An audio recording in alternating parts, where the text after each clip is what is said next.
तो वह है आज का इंसान। कर्मों के फल से कोई नहीं बच सका है। मनुष्य कैसे अपने किए का फल भोगता है, आइए इस कहानी के माध्यम से जानते हैं। एक पेड़ पर अपने बच्चों के साथ एक गिद्ध पक्षी रहता था। गिद्ध अपने बच्चों से बहुत प्रेम करता था। एक दिन गिद्ध के बच्चे गिद्ध के साथ घूमते हुए कहीं जा रहे थे। तभी उन्होंने देखा कि एक स्थान पर एक स्त्री पुरुष बैठे हुए थे, जिनकी हालत बहुत ही दयनीय थी। दरअसल वे दोनों कोढ़ी हो चुके थे। उनके शरीर में जगह जगह जख्म बने हुए थे। जगह जगह से शरीर से रक्त रिस रहा था। भयंकर पीड़ा की वेदना से वे दोनों कराह रहे थे। उनके पास कोई भी व्यक्ति आता जाता नहीं था। वे एक रास्ते के किनारे बैठे हुए थे। न जाने किस कर्म का पाप भोग रहे थे। मित्रों, उन दोनों के ऊपर गिद्ध के बच्चों की दृष्टि पड़ गई। गिद्ध के बच्चों ने जब उन दोनों के शरीर से रिश्ता हुआ रक्त और मांस देखा, तो वे अपने पिता गिद्ध से कहते हैं, पिताजी, हमने आज तक सिर्फ जानवरों का ही मांस खाया है। हमने कभी इंसान का मांस नहीं खाया है। हमारी इच्छा है कि आज आप हमें इंसान का मांस खिलाएं। सामने घायल अवस्था में दो स्त्री पुरुष नजर आ रहे हैं। आप हमें इन्हीं का मांस खाने की आज्ञा दें।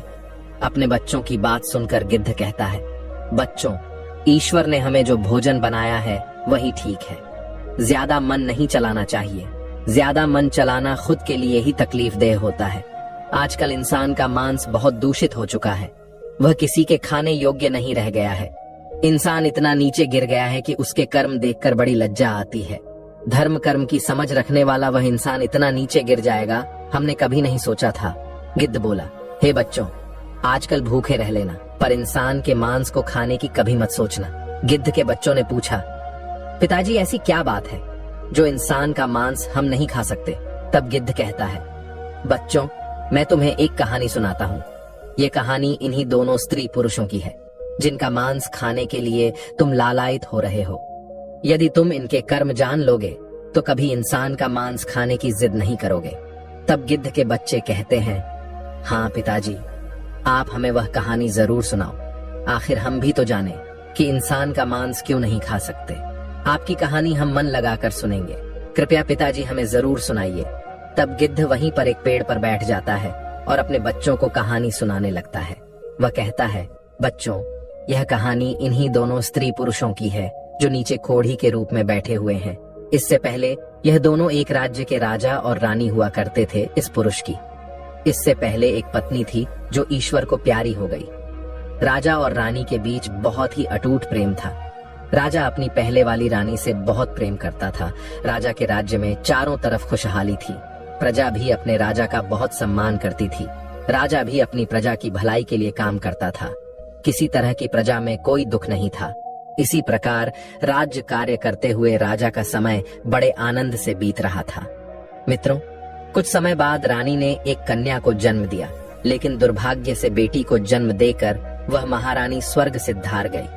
राजा को इस बात से बहुत सदमा लगा। राजा के मन में यह बात बैठ गई कि मेरी जो बेटी हुई है, इसी बेटी के कारण मेरी प्राण प्रिय रानी की मौत हुई है। क्योंकि राजा रानी को बहुत चाहता था। रानी का गम राजा से बर्दाश्त नहीं हुआ। इसी गम के चलते राजा की हालत बिल्कुल पागलों जैसी हो गई थी। उसने यह बात अपने दिलों दिमाग में बैठा ली थी कि मेरी बेटी के कारण ही मेरी पत्नी की मृत्यु हुई है। अब तो वह अपनी बेटी को बिल्कुल भी प्यार नहीं करता था, ना ही उसकी तरफ देखता था। मन ही मन वह उसे नफरत करने लगा। वह हमेशा कहता था कि मेरे घर में यह बेटी नहीं, यह कुलक्षण हुई है। इसी के कारण मेरी रानी की मौत हुई है।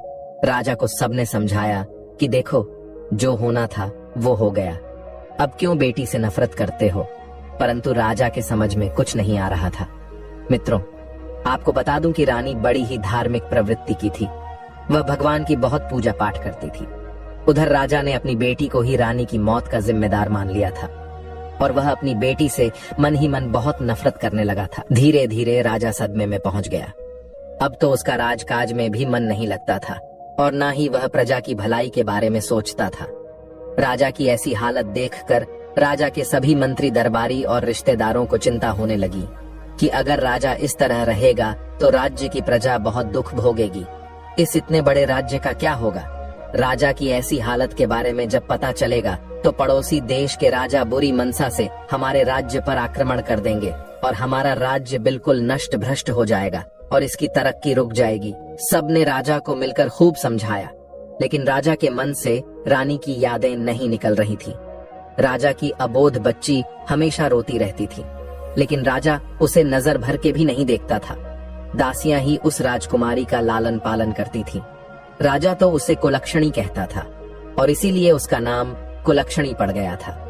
घर के रिश्तेदारों और मंत्रियों ने सलाह दी कि अगर ऐसा हुआ तो कैसे चलेगा, इसलिए उन्होंने राजा से दूसरा विवाह करने का प्रस्ताव रखा, जो राजा को सही लगा, क्योंकि रानी का गम भुलाने के लिए यह जरूरी था और उस लड़की के लिए भी एक माँ की जरूरत थी। दासियां कब तक उसका पालन पोषण करती रहती। दोस्तों, इस प्रकार राजा ने अपना दूसरा विवाह रचा लिया। अब घर में दूसरी माँ आ चुकी थी, लेकिन उस लड़की से जब उसका पिता ही प्रेम नहीं करता था तो वह दूसरी माँ क्या खाक करती। राजा की दूसरी पत्नी भी उस लड़की से नफरत करने लगी थी। उसने कभी उस बच्ची को नहीं अपनाया। धीरे धीरे समय बीतने लगा।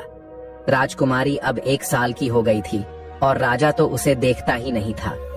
जब वह अपने आंगन में ठुमक ठुमक कर चलती थी तब भी राजा का मन नहीं पिघलता था। राजा तो उसे नफरत की नजरों से ही देखता था।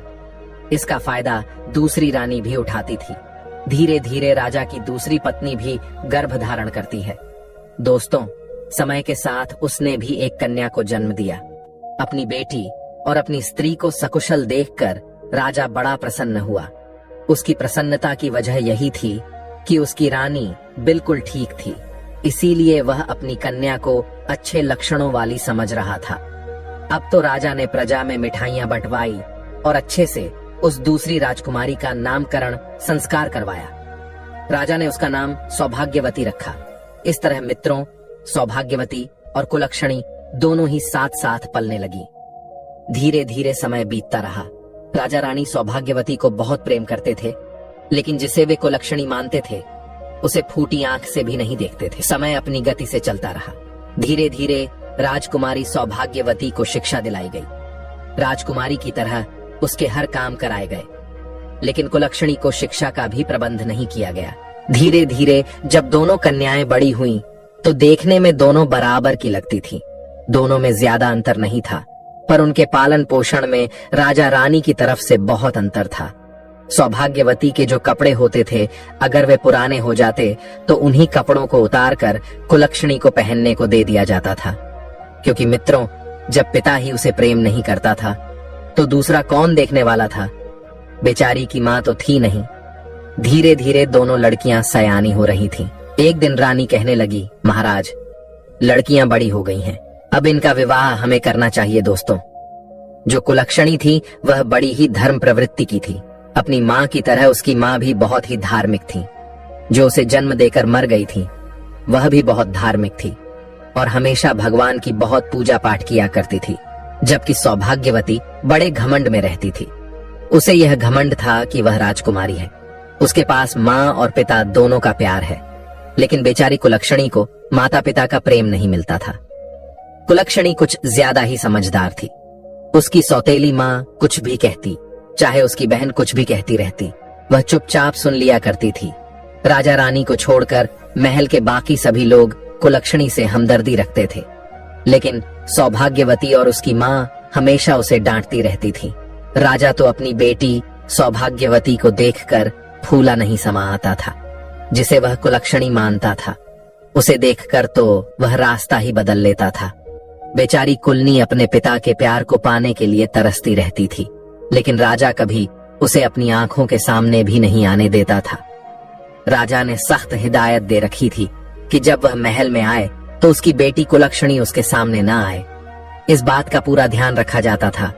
अब जब बेटियां शादी के लायक हो गई तो शादी तो करनी ही पड़ेगी, भले ही राजा उसे कितना ही नफरत क्यों न करता हो। बेटी की शादी तो करनी ही थी। रानी ने कहा, महाराज, दोनों बेटियां बड़ी हो गई हैं, इनके लिए कोई अच्छा सा वर तलाश कीजिए। राजा कहने लगा, हाँ रानी, विवाह तो करना ही पड़ेगा और जितनी जल्दी हो जाए उतना अच्छा है। इस कुलक्षणी का साया हमारे महल से हट जाएगा। राजा की इन बातों को सुनकर लगता था कि वह मूर्ख राजा अपनी उस बेटी से न जाने कितनी नफरत करता था। रानी तो फिर भी सौतेली थी। वह तो नफरत करती ही थी और घर के सारे काम उस कुलक्षणी से कराती थी। रानी हमेशा यही चाहती थी कि उसकी सौतेली बेटी हमेशा दुखी रहे। इसलिए उसने राजा से कहा, महाराज, क्यों ना पहले इस कुलक्षणी का विवाह करके इसे इस घर से हटा दिया जाए। हम अपनी बेटी का विवाह बाद में कर लेंगे। राजा ने कहा, कोई बात नहीं, हम इसका विवाह पहले कर देते हैं। जैसी ये है ऐसा ही इसके लिए लड़का देख लेते हैं।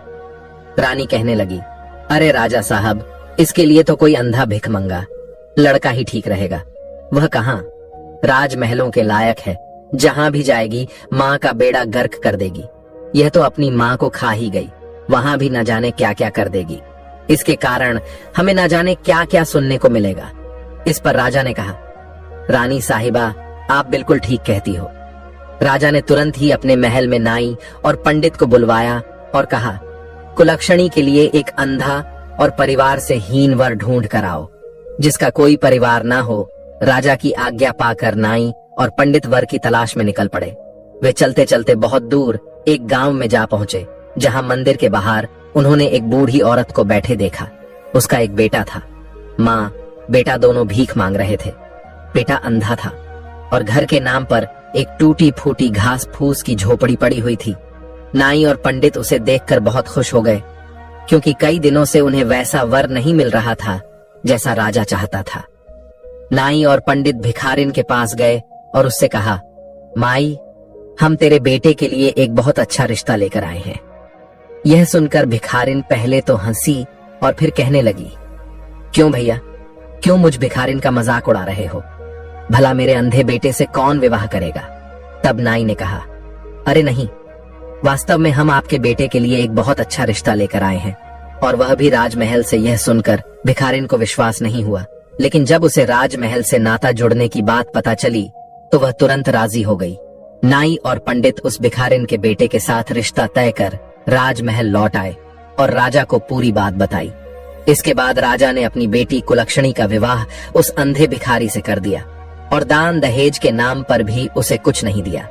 कुलक्षणी अपनी ससुराल पहुंची तो देखा कि वहां एक टूटी फूटी झोपड़ी थी, जहां बैठने के लिए भी सही जगह नहीं थी। वह भगवान से प्रार्थना करने लगी, हे भगवान, ये मेरी कैसी परीक्षा है। मुझे पति भी मिला तो अंधा, अगर जीवन साथी ठीक होता तो हम दोनों मिलकर कुछ कर लेते। खैर, भगवान जो भी करते हैं अच्छा ही करते हैं। कुलक्षणी ने यह मान लिया कि उसका पति ही उसका परमेश्वर है और उसने अपने पति और सास की सेवा करना शुरू कर दिया। वह उनके लिए खाना बनाती और सबसे पहले उन्हें खिलाती, फिर खुद खाती। उसने अपने जीवन को भगवान की इच्छा मानकर स्वीकार कर लिया और ससुराल में बड़े प्रेम से रहने लगी। दूसरी तरफ जब काफी समय बीत गया तो रानी ने राजा से कहा, महाराज, अब तो वह मनहूस लड़की हमारे घर से जा चुकी है। अब हमें उससे छुटकारा मिल चुका है। क्यों ना अब हम अपनी बेटी का किसी अच्छे राजघराने में विवाह कर दें। अब बिना देर किए राजा ने नाई और पंडित को बुलाकर टीका की सामग्री लेकर किसी अच्छे राजकुमार की तलाश में भेज दिया। राजा ने कहा, पुरोहित जी, हमारी इस बेटी के लिए एक अच्छे राजा का बेटा होना चाहिए, क्योंकि एक अच्छा राजकुमार हो जिसका राज्य बहुत बड़ा हो। राजा के बताए अनुसार नाई और ब्राह्मण एक चक्रवर्ती राजा के यहाँ पहुंचे। क्योंकि राजकुमारी सौभाग्यवती देखने में बहुत सुंदर थी, इसीलिए उन्होंने राजकुमार भी सुंदर ही तलाश किया। राजा का इकलौता बेटा था और वह एक चक्रवर्ती सम्राट बनने वाला था। नाई और पुरोहित ने बिना देर किए उस चक्रवर्ती राजा के बेटे को सौभाग्यवती का टीका चढ़ा दिया और सारी बात आकर राजा को सुना दी। मित्रों, राजा ने सौभाग्यवती का विवाह बड़ी धूमधाम से कर दिया।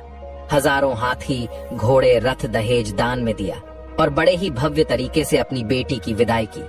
उधर वह बेटी, जिसे राजा कुलक्षणी कहा करता था, वह बेचारी जैसे तैसे दिन काट रही थी। सौभाग्यवती एक राजा के घर में ब्याह कर गई थी, इसलिए वह रानी बनकर आनंद से अपना जीवन यापन करने लगी। उसे शुरू से ही अपने माँ बाप का प्यार मिला था और यहाँ भी उसे अच्छा पति और राजमहल के सारे सुख मिल गए थे। उधर कुलनी अपने भिखारी पति के साथ उस झोपड़ी में रह रही थी। एक दिन कुलक्षणी अपनी सासू माँ से बोली, माँ जी, आप रोज रोज भीख मांग कर लाती हो। आपका भीख मांगना मुझे अच्छा नहीं लगता। इससे तो अच्छा है कि हम कोई काम कर लें और कमा कर खाएं। तब उसकी सास कहती है, बहू, वैसे तो तेरे माँ बाप और लोग तुझे कुलक्षणी कहते हैं, लेकिन हमारे घर की तू लक्ष्मी है। तू जो बात कहेगी वह मैं मान लूंगी। भिखारी की बहू कहने लगी, माँ जी, इन पैसों में से कुछ पैसे आप मुझे दे दो। मैं इन पैसों से कुछ खरबूजे और तरबूज खरीद कर लाऊंगी, क्योंकि गर्मी का मौसम है और इस मौसम में खरबूजे और तरबूज खूब बिकते हैं। मैं उन्हें बेचूंगी, कम से कम हम अपने आत्मसम्मान से तो रहेंगे। आप रोज रोज भीख मांगने जाती हो, 10 लोग आपको ठुकराते हैं, कोई 1-2 तरस खाकर कुछ दे भी देता है। मुझसे ये देखा नहीं जाता कि लोग आपका अपमान करें, इसलिए आज से आप घर पर रहो और मैं खरबूजे और तरबूज बेचने जाया करूंगी। सास ने कहा, नहीं नहीं बहू, तू भला कहाँ जाएगी? बहू ने कहा, माँ जी, आप चिंता मत करिए, मैं यह सब कर लूंगी। सास बोली, ठीक है। उसकी सास और पति भीख में जो पैसे इकट्ठे किए थे वह पैसे अपनी बहू के हाथ में रख देते हैं। बहू बाजार गई और एक डलिया ली और उसमें कुछ तरबूज और खरबूजे खरीद कर रख लिए। जंगल के रास्ते पर एक मंदिर था, वह उसी मंदिर के सामने जाकर बैठ गई। वहां से गुजरने वाले लोगों को तरबूज और खरबूजे बहुत पसंद आते थे, इसलिए हाथों हाथ उसके तरबूज और खरबूजे बिक गए। सारे तरबूज तो बिक गए, केवल 2 खरबूजे उनके पास रह गए थे। दोस्तों, उसी समय संयोग से विधि और विधाता भगवान उसी रास्ते से गुजर रहे थे। विधि कहने लगे, प्रभु देखो कितने सुंदर खरबूजों की सुगंध आ रही है, मुझे भी यह खरबूजे खाने हैं।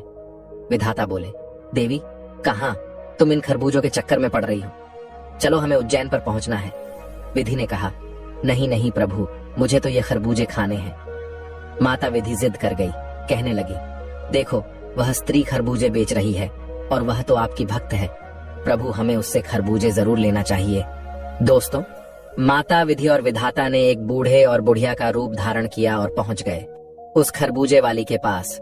उसके पास मात्र 2 ही खरबूजे बचे थे। माता विधि और विधाता ने बहुत ही दीन रूप बनाया था। फटे पुराने वस्त्र थे, जर्जर हालत थी। एक दूसरे का हाथ पकड़े हुए वे उसके पास पहुंचे, जाकर कहने लगे, बिटिया हम दोनों भूखे हैं, क्या हमें कुछ खरबूजा खाने को मिलेगा? तो कुलक्षणी कहने लगी, माई आप बैठो, इतनी गर्मी पड़ रही है, लो पहले पानी पी लो। उसके पास थोड़ा सा पानी था। पहले उसने विधाता और माता विधि बने हुए उन दोनों वृद्ध दंपति को पानी पिलाया और आराम से उन्हें बैठाया। उसके बाद एक करके दोनों को खरबूजा खाने को दिया। दोनों लोगों ने वे दोनों खरबूजे खा लिए। उसके बाद माता विधि कहने लगी, बिटिया हमारे पास तो तुम्हें देने के लिए कोई पैसे नहीं है, हम कहां से पैसे देंगे, हम तो भूखे थे इसलिए खरबूजे तो हमने खा लिए। वह कहने लगी, कोई बात नहीं माँ, आज मैं खरबूजे बेचने आई थी और ईश्वर की कृपा से मेरे सारे खरबूजे बिक गए। अब मेरे पास सिर्फ यह 2 खरबूजे शेष बचे थे, अगर आपने उन्हें खा लिया है तो यह भी मेरे लिए पुण्य का काम है। आप तो बूढ़ी माँ हो, मेरी कोई माँ नहीं है, और आपने मुझसे इतने प्यार से बेटी कहाँ है। बेटी शब्द सुनने के लिए तो मैं और मेरे कान ही तरस गए थे। कभी मेरे पिता ने भी मुझे बेटी का प्यार नहीं दिया। तब माता विधि बनी हुई बूढ़ी माँ कहती हैं, बिटिया मैं काफी दूर से चलकर आई हूँ और राह चलने के कारण मेरी सांस फूल रही है, मेरे पैरों में बड़ा दर्द हो रहा है। कुलक्षणी ने कहा, लाओ मैया, मैं तुम्हारे पैर दबा देती हूँ। इतना कहकर वह माता विधि के चरण दबाने लगती है। ठंडी हवा चल रही थी। विधि माँ को नींद आ जाती है। विधि माँ को नींद आई तो कुलक्षणी अपने पल्लू से उनके ऊपर हवा करने लगी ताकि उनके ऊपर कोई मक्खी या मच्छर न बैठे। दोस्तों, विधाता भी वहीं पर लेट गए। जब माता विधि की आंख खुली तो वे दोनों बड़े प्रसन्न हुए। कहने लगे, बेटी तूने तो हमारी बहुत सेवा की है और हमारे पास तो तुम्हें देने के लिए कुछ भी नहीं है, हम तुम्हें क्या दें? वह कहने लगी, कोई बात नहीं माँ, मेरी कोई माँ नहीं है, तुम्हारी सेवा करके तो मुझे माँ जैसा प्यार मिला, ऐसा लगा जैसे तुम मेरी माँ हो। तब माता विधि कहती हैं, अच्छा बेटी अब हम चलते हैं। जाते हुए माता विधि ने विधाता से कहा, प्रभु अगर आपकी झोली में कुछ पड़ा हो तो इस बेचारी को दे दो, ये बेचारी बड़ी ही गरीब है और इसके पिता ने इसके साथ बहुत अन्याय किया है। विधाता बोले, देवी मेरे पास तो मेरी झोली में केवल भभूति है, इससे इसका क्या भला होगा? माता विधि बोली, प्रभु लोगों का भला तो आपके भला कहने से ही हो जाता है। फिर भी मन समझाने के लिए माता विधि ने विधाता की झोली से कुछ भभूति निकाली और उस बेचारी को दे दी। वह भभूति उसने अपने साड़ी के पल्लू में बांध कर रख ली। शाम को जब वह अपने घर पहुंचती है तो अपनी सासू माँ से कहती है, माँ जी, आज एक बूढ़ी माँ और एक बूढ़े बाबा की सेवा करके मुझे अपार सुख मिला। और देखो माँ, आज की कमाई, आज मेरे सारे खरबूजे बिक गए माँ। अब तुम्हें और मेरे पति को कहीं भी भीख मांगने की जरूरत नहीं है। अब हम मेहनत से काम करके अपना गुजारा करेंगे और ईश्वर की कृपा रही तो हम सम्मान की जिंदगी जीएंगे। आज से हमें भीख नहीं मांगनी है। तब उसकी सास कहने लगी, बेटा, मैं तेरी जैसी बहू पाकर निहाल हो गई। मैंने तो कभी सोचा भी नहीं था कि कभी मेरे बेटे